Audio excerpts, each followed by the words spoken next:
I never thought a simple weekend trip could turn into something I'd carry with me for the rest of my life.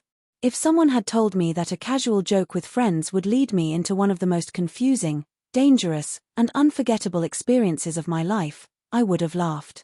But here I am, still haunted by it, still replaying every detail in my head. It started innocently enough.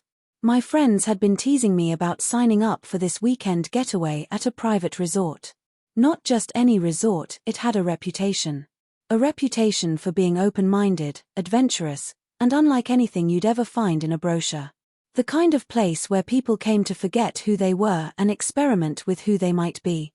The rules were simple: no last names, no questions, just first names, smiles, and experiences.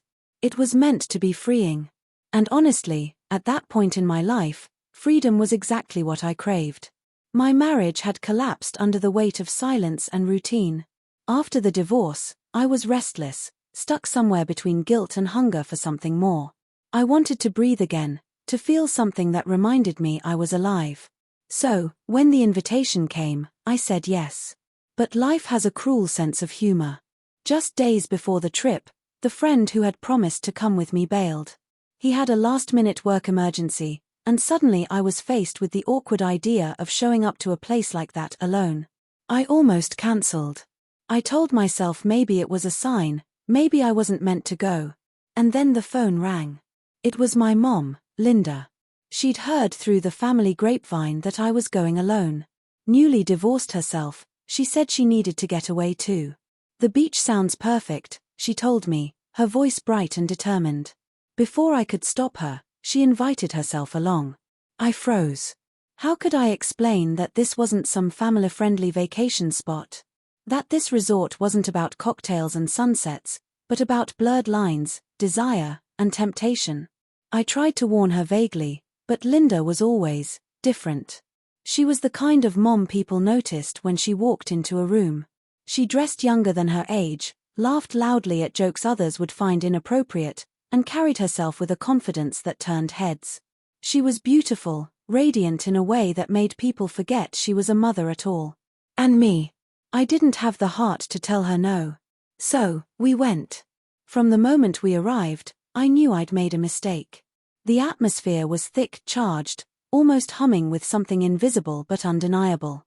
The staff wore smiles that lingered a second too long, uniforms cut just a little too short, movements that suggested far more than professionalism. I watched my mom survey the lobby with that unreadable expression she had. She didn't comment on the atmosphere, didn't flinch, didn't ask questions. She just checked in, smiled at the staff, and acted like everything was completely normal. We got separate rooms. At dinner that night, she excused herself early, saying she was tired from the trip. I felt relief wash over me. Maybe she'd stick to the spa. Maybe she wouldn't notice what kind of place this really was. So I went wandering. The farther I walked toward the hidden side of the resort, the louder my pulse grew. Behind palm trees and torches, I found the infamous pool I'd only heard whispers about. The music was low, rhythmic, primal. Bodies shimmered under moonlight, slipping through water like shadows. The air was alive with heat and possibility. And then I froze. At the edge of the pool stood my mom. A drink in her hand. A black swimsuit that barely covered anything. She looked comfortable. Too comfortable. She raised her glass when our eyes met, smiling like she belonged there. I panicked. Maybe she didn't know. Maybe she thought it was just some kind of late-night beach party for adults. I clung to that fantasy while I slipped toward the bar, praying she hadn't noticed my shock. But from the corner of my eye, I watched her. Laughing. Talking to strangers. Touching arms in that easy, intimate way. She looked alive in a way I hadn't seen since before Dad left. Then came the hostess with a clipboard. She was inviting guests into a game in the shallow end of the pool. Just for fun, she said. Blindfolds provided. No names, no identities. I should have walked away. Every instinct screamed at me to leave. But I didn't. Someone tied a velvet blindfold over my eyes. The world dissolved into darkness, sound, and touch. Laughter surrounded me, water sloshed softly, and then, hands. Small, Confident hands finding mine. Sliding up my arms. Exploring like they knew me already. I should have pulled back. Instead, I leaned forward.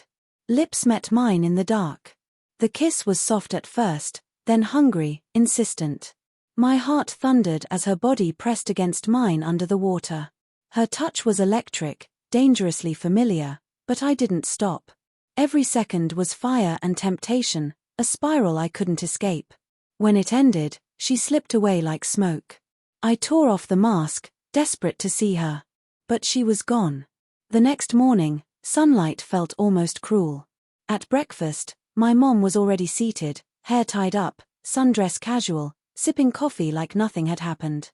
She looked at me, smiled, and asked, "Morning. Sleep well?"